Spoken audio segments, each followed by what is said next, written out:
Payments Leaders Show, where I have a fireside chat with leaders from the industry, but specifically human-centric leaders. So leaders who build a culture that enables their people to reach their potential whilst realizing the obvious stretch goals of the organization.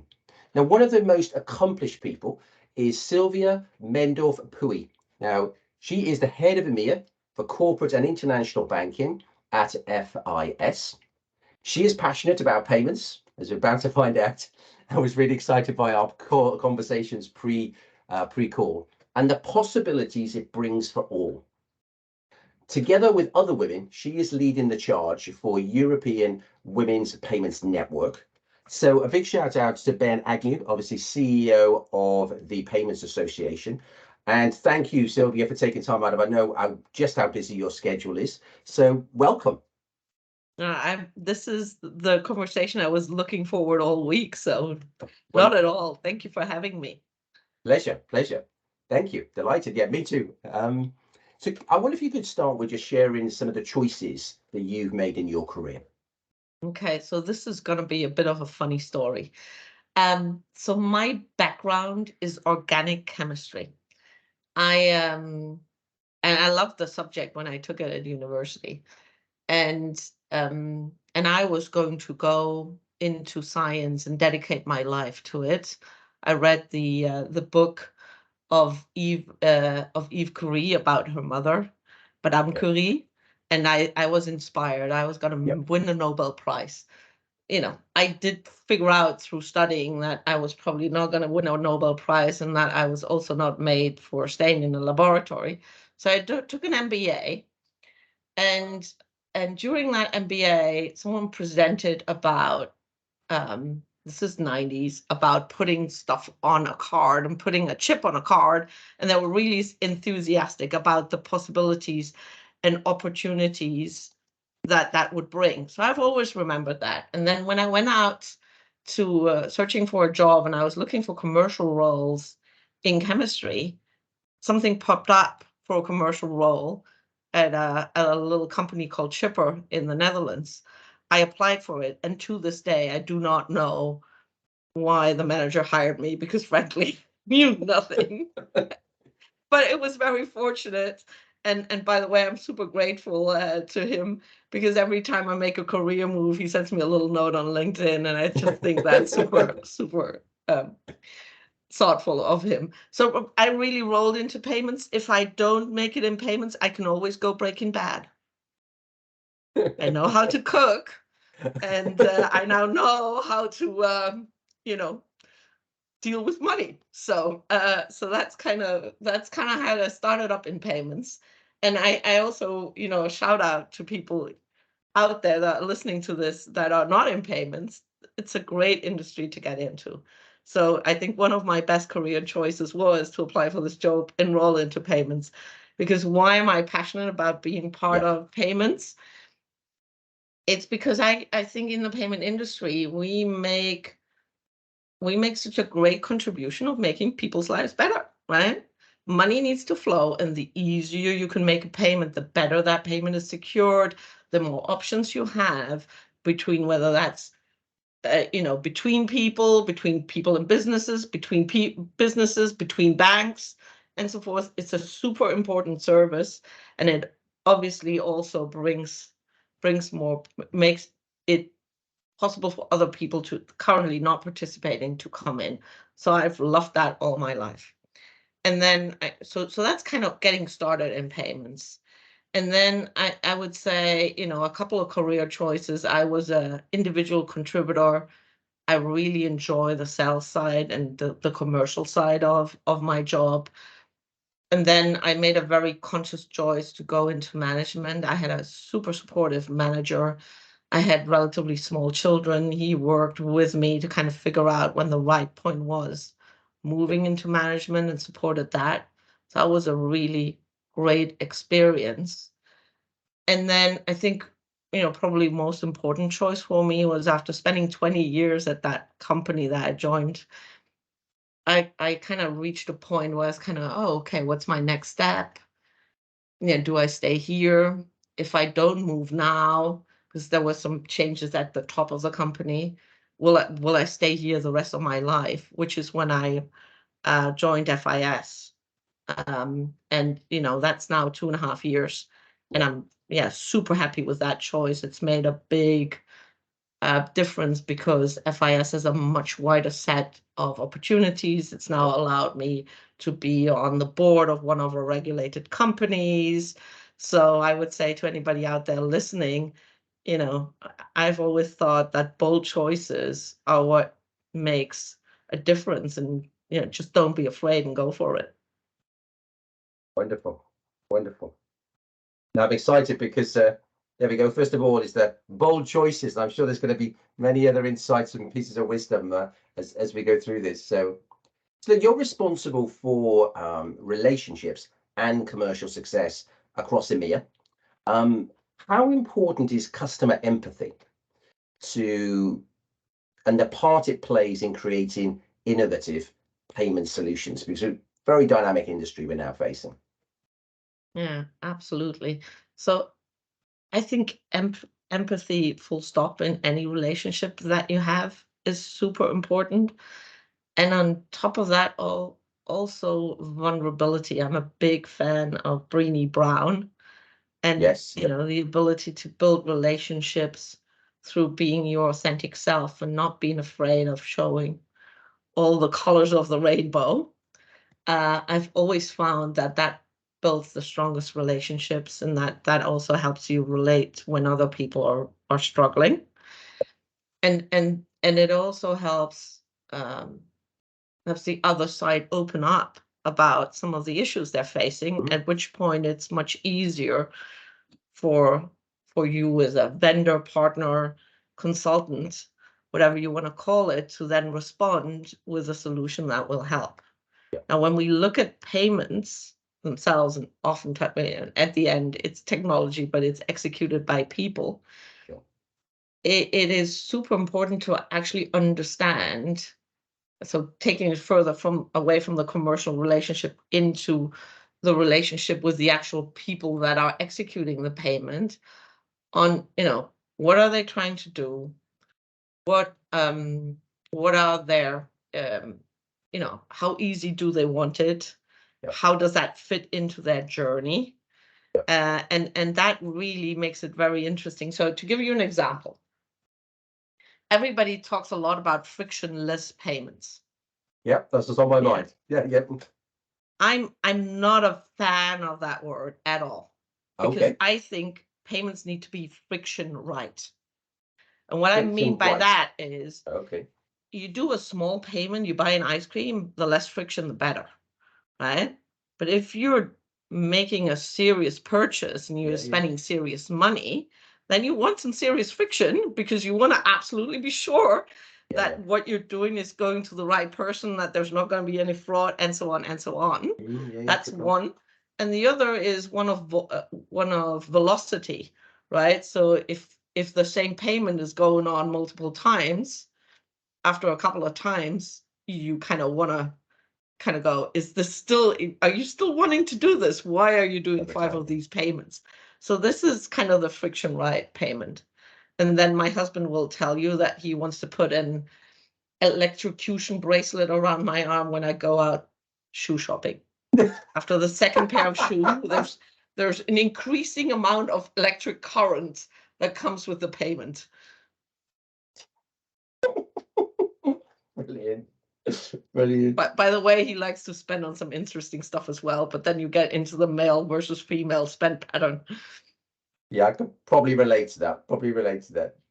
That's what I love saying what you've just said there, because the word frictionless, and that's why I was so excited to have you to come on the show as a guest, because I knew you would challenge some of the prevailing thinking. Is frictionless, this word is almost used, ubiquitously everywhere, and every supplier wants to be frictionless. But I think the nuance there of actually like, we're buying an ice cream, or we're buying a single drink or something like this, compared to we're buying a sofa, we're buying a car, we're paying for professional services. They are very different. And I'm with you really, which is their friction, and also about the velocity. There's a series of points after this. You purchase the same thing 15 times. It doesn't need this. That data is telling us it doesn't need the same level of inspection every time of that month, etc. So, wow, yeah. Well, I'll stay away from shoe shopping. It's definitely not an area of expertise as well of mine. But my wife might tell you different. But there we go. So, look, I've been reliably informed that you're a leader who leads with curiosity, and from our interactions, that's certainly the case. So, can you tell me where that comes from and what the connection is between curiosity and commercial success? Yeah.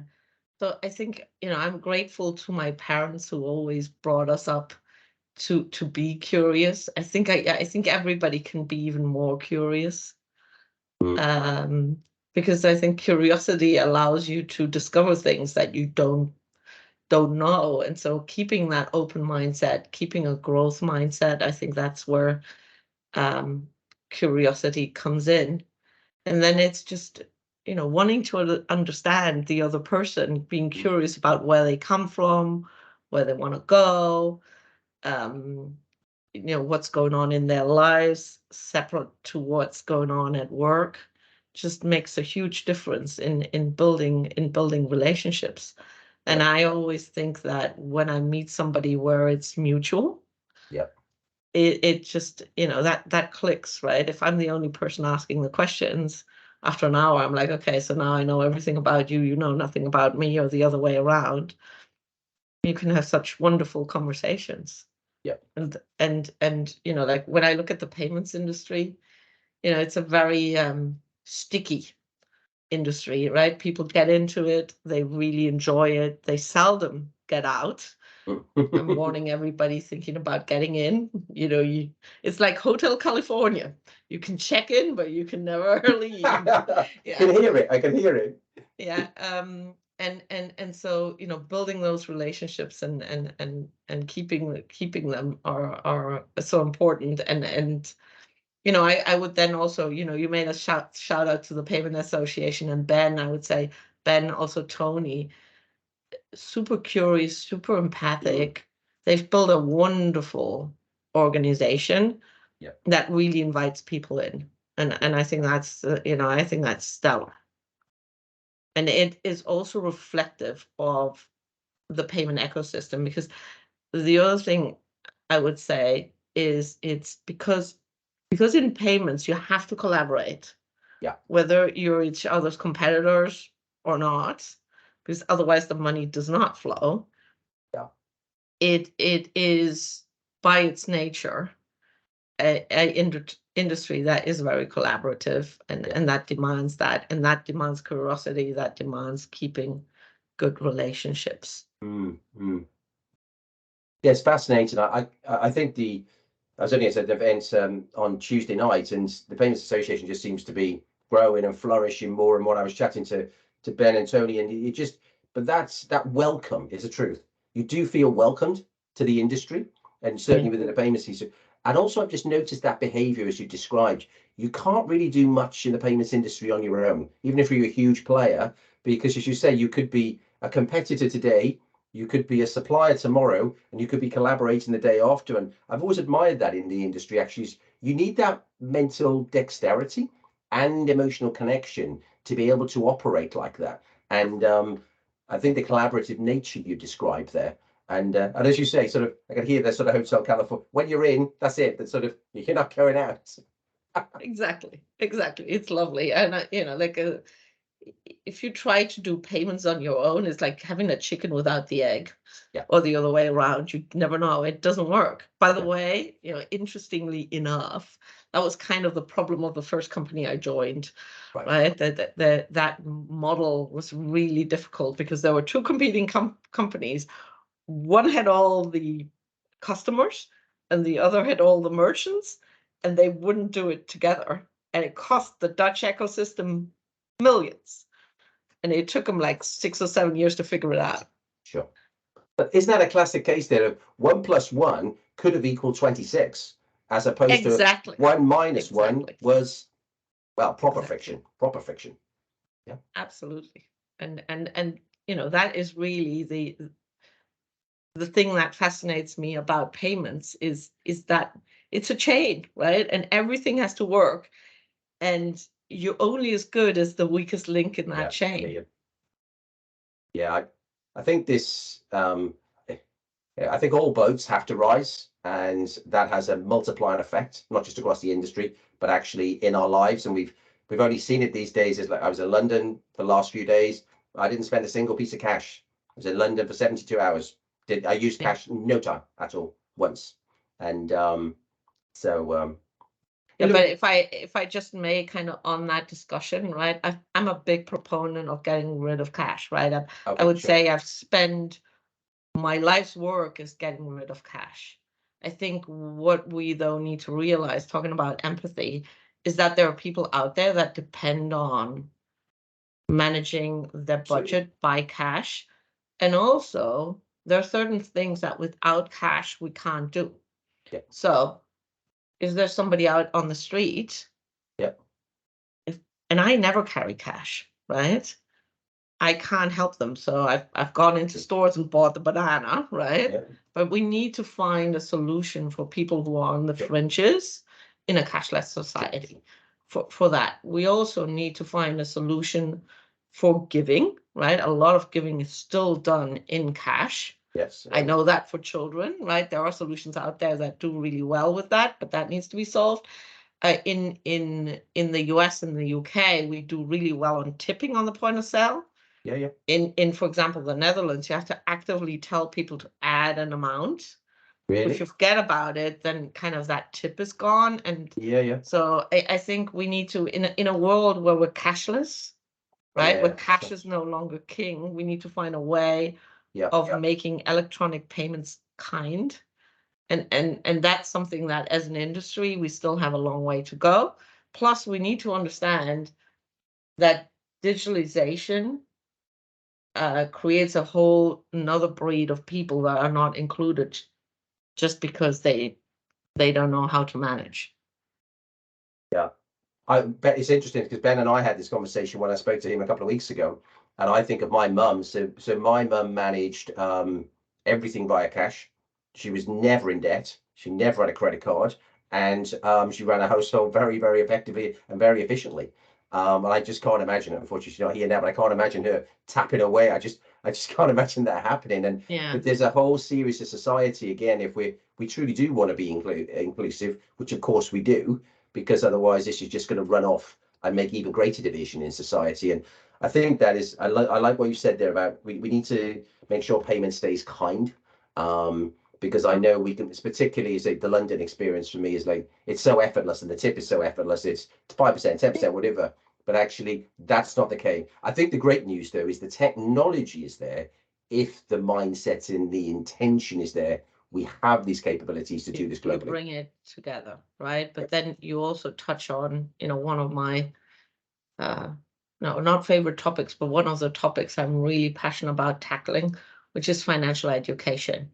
Because, there's a lot of talk about financial inclusion, but you cannot include people that don't understand the nature of money, right? You can include them, but if people don't understand the nature of money, how money works, Mm. right? You were talking about not having credit, right? Credit's not bad as long as you understand it. Yeah, yeah. Yeah. And so I'm really passionate about financial inclusion, but before financial inclusion needs to come financial education. Got FIS actually put a lot of education material out there that is accessible for schools. It's currently just very focused on the US, but we're bringing that out into the UK and Europe for schools to use to educate people, because I don't think I'm actually passionate that we should generally lobby all our governments to make financial education much more part of the school curriculum. And why is that? Schools will tell you, hey, we've got so much to do and teach already. We don't have time to do this. The problem is, if you come from a truly poor environment where your parents don't understand the nature of money and school doesn't teach you about the nature of money, where are you going to learn it, it. right? And then you financially include the parents. They don't know the nature of money. Now, if you can get to the children, Yeah. right, those children will take that knowledge home and educate their parents. It's like, I don't know, if my children are very savvy at teaching me about some certain electronic devices, right? I'm And sure. how to plug them in, right? I can I relate. I can outsource relate. that to them. The children will take that back home. Yeah. You can't expect parents that don't know about the nature of money to educate their children. And I will tell you, there are certain things about the nature of money that I don't understand because it's a very complex subject. And we should start the children really young and educate them out until they leave school. And that's the only way we're ever effectively going to solve financial inclusion on the one hand side and effective participation in society. We talked about, I shared my quote from Yuval Harari's beautiful book of Sapiens that talks about the concept of money being the only trust system that actually helps people that don't know each other and don't like each other to collaborate effectively. If you think about that and the importance of money, of being, then this is critical, right? And the only way we're going to solve that is if schools pick this up. Governments, if you're listening, do this.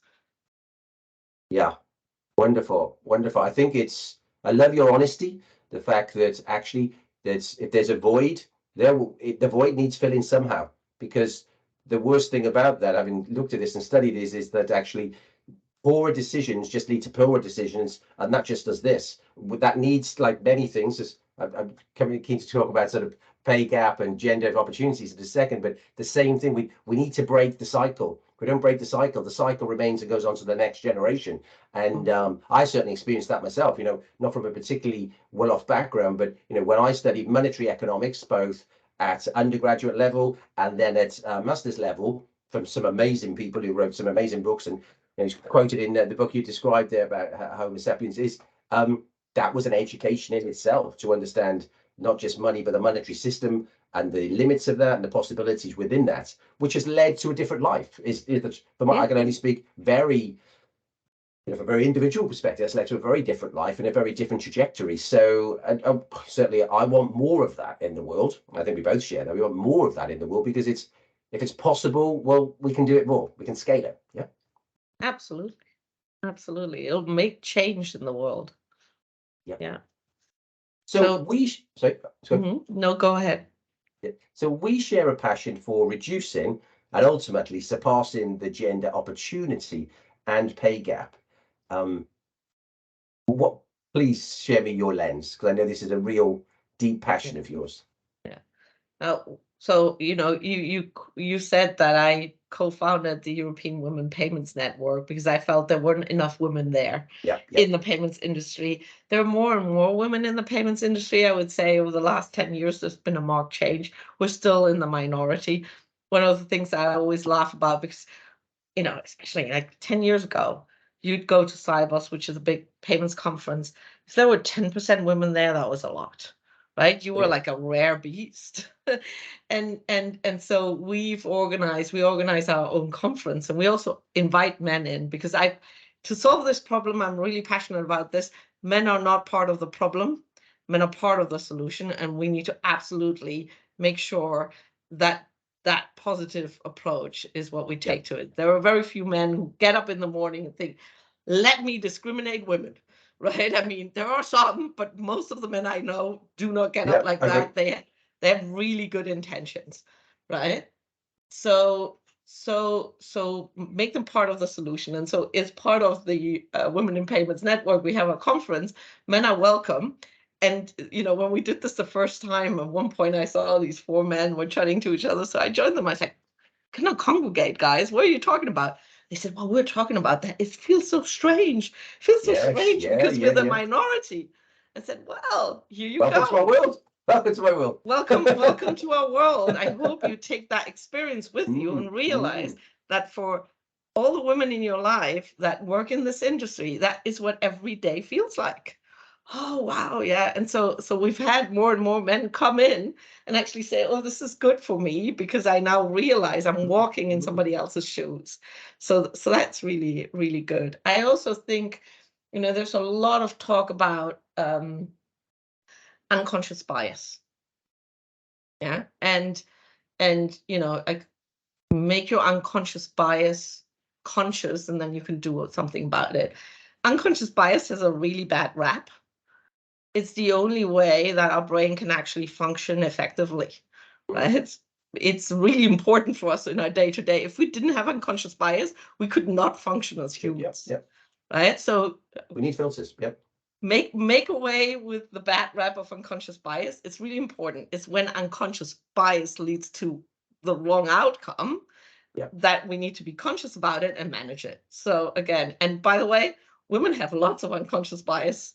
I sometimes think, oh, you the nurse. Oh, sorry. Oh, you're the doctor. Apologies, right? So we have that as well. So that's another thing to tackle and be really conscious of. And then when it comes to the pay gap, two things. Women negotiate. We were talking about you giving women lessons to negotiate. Don't say, oh, thank you very much. No, always negotiate, always. Never say yes immediately, always negotiate. Yeah. And then the other thing is a lot of the pay gap, I believe, comes with bearing children. I bore 3 children. In the time that I bore 3 children, over the course of 5 years, my career stood still. Yep. Yeah. Do I regret that? Hell no. No. I did that with good reason. But again, here's my call out to governments. If you want a society where we're equal or where there's equity, you need to provide parental leave in equal terms to both genders, or if there are 2 dads or two moms, whatever the makeup is, both parents need to have the chance at a very early age to care for the child. And by doing that, you create better circumstances, and that over time will be the biggest healer of the pay gap. Yeah. Wonderful. We're so aligned. It was funny. I went to the to the European Women's Payment Network in London back in late January, and it was really funny because I very much view myself as a male ally within that space.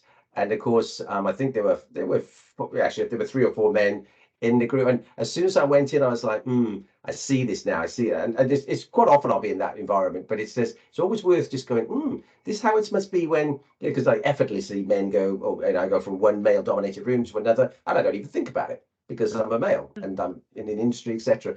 So that was a really good awareness. But I couldn't agree with you more that, just come off the back of 2 days of a wonderful program called Impactful Negotiation for Women, which at the heart of it is really about women owning their space, owning their voice, and yet not leading with a yes and a deference, leading with the value that they add to an organization and asking for appropriate reward for the value they add. And it was such a privilege to be part of that. And again, I was the only man in the room in that situation. And but what I love about this as well, and I would just say here, is negotiation is a learnable skill.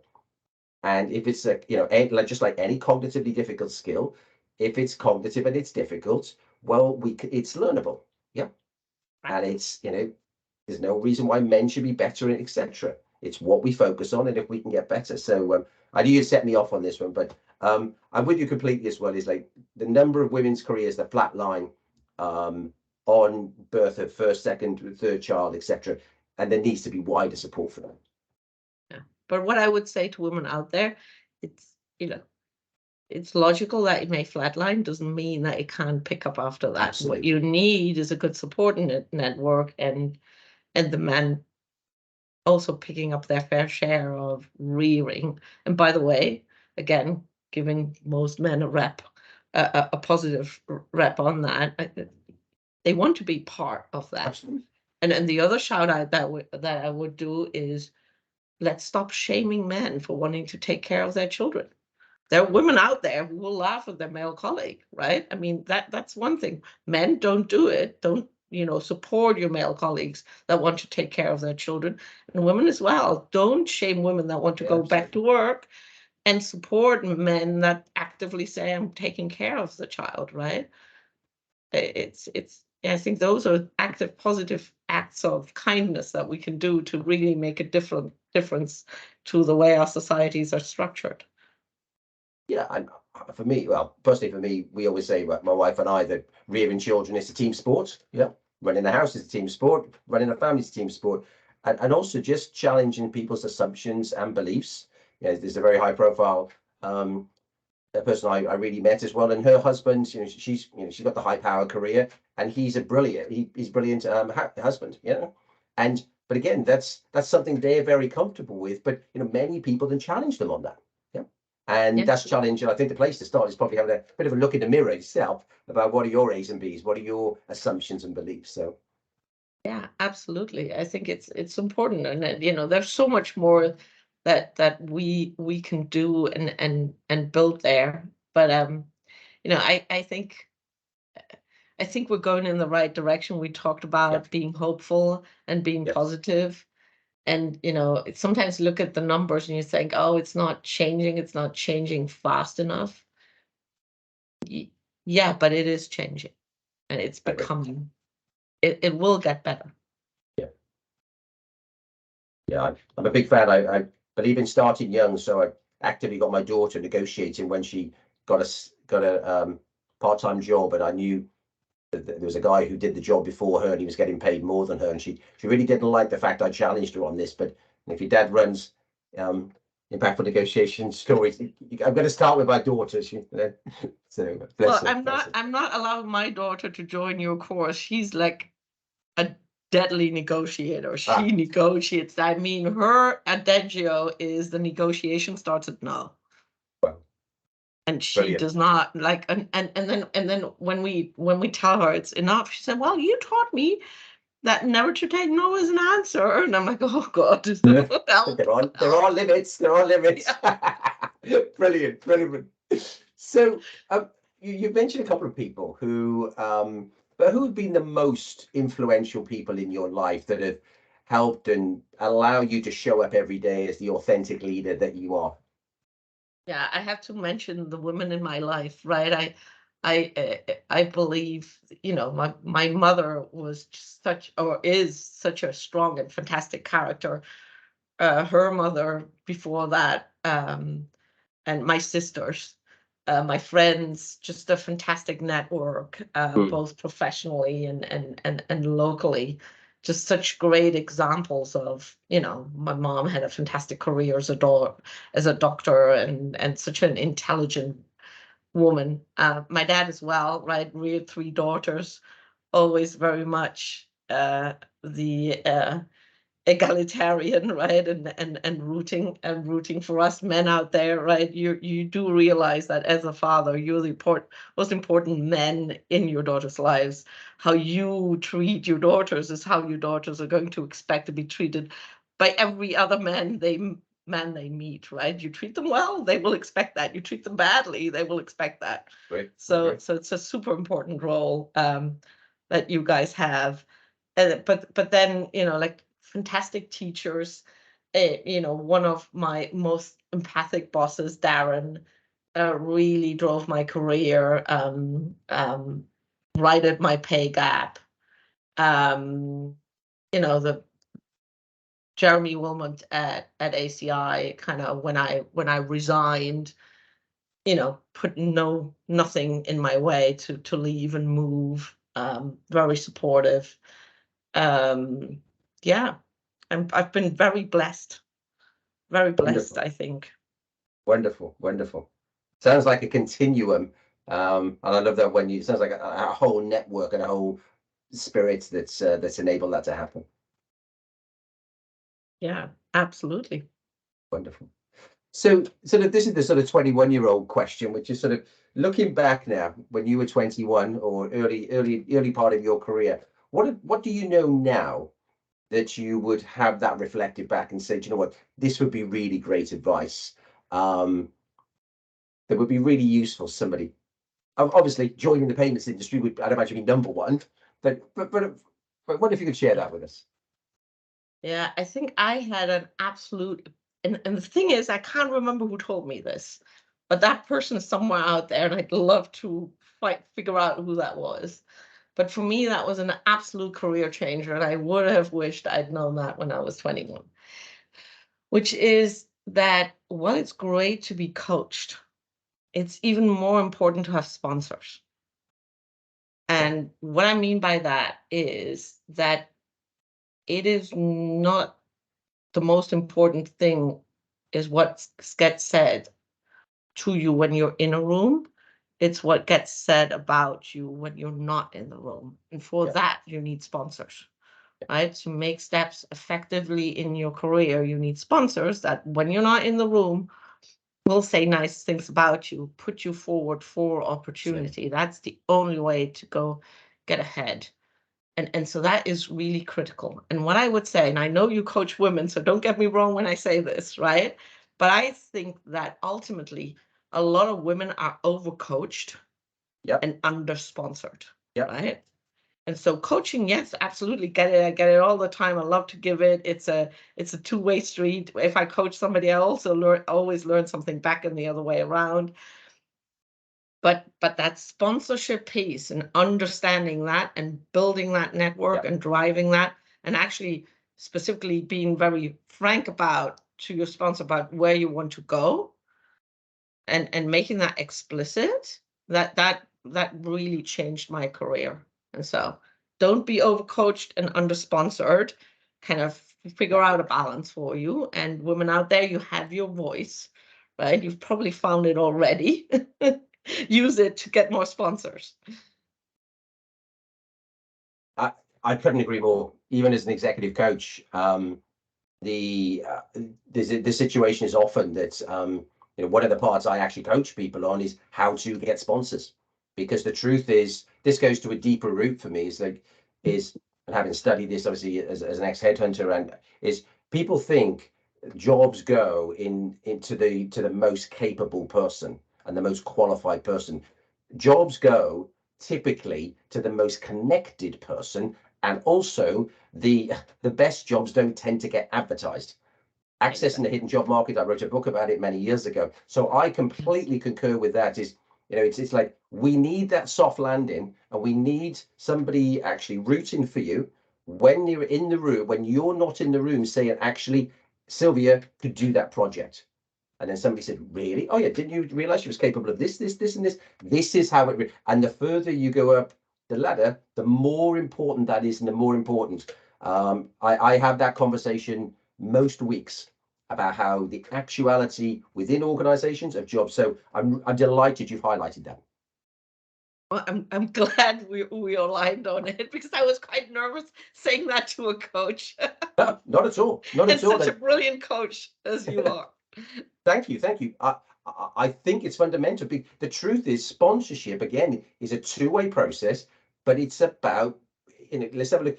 You need to be tapped into the hierarchy, and you need to be tapped in where the power exists. Because the truth is, if you're not, and your awareness isn't there, well, you're left with the people who are. That's a simple reality, isn't it? Yeah, and I love that you talk about power. I always think, don't be afraid of power, because power is something that is positive and can be used to the good. I sometimes feel like women are like, oh, do I want that? Is that not?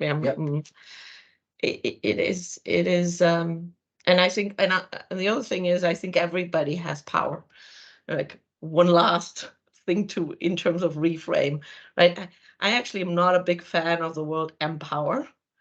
Empower everybody in companies. There's a lot, oh, empower, blah, blah, blah, right?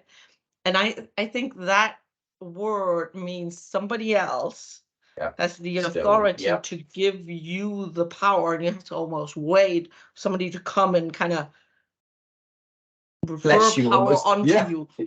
That is a very hierarchical thinking of organizations, and of course there is that hierarchy. But if you believe that you have the power to change things in an organization, irrespective of whether you have that hierarchical power for you, you can actually exude a lot of power and build your career that way. So I'm like, don't wait for people to empower you. Know that you have the power to make a significant change. Wonderful. Well, I couldn't agree more. It's about stepping into your own space with the power you already have. Yeah. By the way, I just got a phone call from my daughter. She's trying to negotiate some money out of me. I know, just because I got that phone call. I can't wait to hear how this one unfolds. I lose, I can tell you that. Oh, brilliant, brilliant. Yeah. Oh, yeah. And again, I think just being curious, you can learn so much from our children. And no, it's when they put it back on you and say, Dad, you said this was the way to do. Like, oh God, here we go. Um, brilliant, But wonderful. you want them to do that because you then know you've educated them well. Oh, and look on that front as well is like, surely that's what we want for all of our children, isn't it? To pass on something that's not better than ours, yeah, better than ours, or something they can live a fuller life with. It's like that's what we're here to try and guide, or and also why I'm always helping different children or different people at different stages of their career, friends of ours, or even people who just randomly say, "Could you help me with this?" I just think there's something in that about sort of giving back on that front. Absolutely. That's our future, and that's how we live on, right? My dad is not here anymore, but I always remember his advices, and that's how I keep him alive. Wonderful, wonderful. Sorry, I'm just no. I'm This is I'm going to play I'm out. coaching myself to say no to my Brilliant. daughter demanding money. We haven't done this. This is a payment Yeah, yeah, podcast, right? yeah. So this is great. We've gone live here, a live payment negotiation going on. This is perhaps we should do this more. We should just get people on doing this live. Look, this has been amazing, and this is normally where I try and summarize, but I've just got 2 pages of notes here. So I wonder if we just try and capture some of the key themes that you've shared, if that's okay. Yeah. I, Absolutely. I think first of all, the bold choices and bold career choices. It sounded like they really served you, and you really believe that actually that's what got you into the payments industry in the first place. And somebody backing you. I think there's been a theme here about you backing them, but also them backing you. I think there's been a running theme through this conversation. I love what you actually said about the payments industry, about the not being frictionless, but being friction right. It depends on size of purchase, frequency of purchase, etc. And I think getting the friction right, I think is very important. What you said about curiosity, sort of applicable skill for life, really. If you can get curious about anyone, and be interested in them, it's more likely to lead. And if you lead with an open, curious mind, you are more likely to discover more about that individual. And also, everybody does need a really good listening to in this world. So it's a great start. I love what you said then as well about, whilst being a big advocate for obviously a cashless society and driving towards that, we want to make sure payment stays kind. And I think that's really important that education is also tied to that and breaking a cycle there where we know how empowering the whole piece of financial inclusion and financial education can have a positive impact and a rippling effect across the generations. Um, I think I really enjoyed the part as well you said about the just making sure that when it comes to creating greater opportunity, you know, it's not men versus women. Actually, men can be allies and they're part of the solution, but also there's a good empathy piece there as a man from that perspective. But women have to negotiate themselves. They do have to challenge their beliefs and they do have to challenge their mindset, improve their skill set and mindsets to be able to take that forward. Whilst government definitely has a role to play when things can flatline. But also another challenge for women is okay, because it has flatlined, doesn't mean it's it. Yep. It just means we've got an opportunity possibly for the future to take that to the next level. I think one of the critical pieces, though, when you said women are overcoached but under-sponsored, I think that's that one, it's true. And actually, that's actually how internal jobs and the external marketplace actually works. What's said about you when you're not in the room will have a direct impact to what happens outside of the room and in your career. And being competent at your career is not the only factor as to whether you scale up through an organization or not. And I think the other piece as well for me, it just shows the power of this, of your career is exemplified by many of the people in your support network that have been positively influencing your career. So they were my takeaways. Yeah, that's a brilliant summary of a fantastic conversation. I hope somebody actually listens because this is a long podcast. No, this is great fun. This is great fun. Thank you, thank you. Yeah, I get the easy job. I just summarized the wonderful insights you've given. That's the easy bit. I think your curiosity is exemplary, and it's been a pleasure talking to you. Thank you so much for having me. Well, look, thank you so much. I think there's a natural connection with our probably abundant curiosity between us. I know many people will take so much from this in your authentic, proven, and lived experience about actually how this industry operates, how we can meet some of the challenges, but how we can have a hopeful way forward. So thank you so much. Thank you. Thank you very much.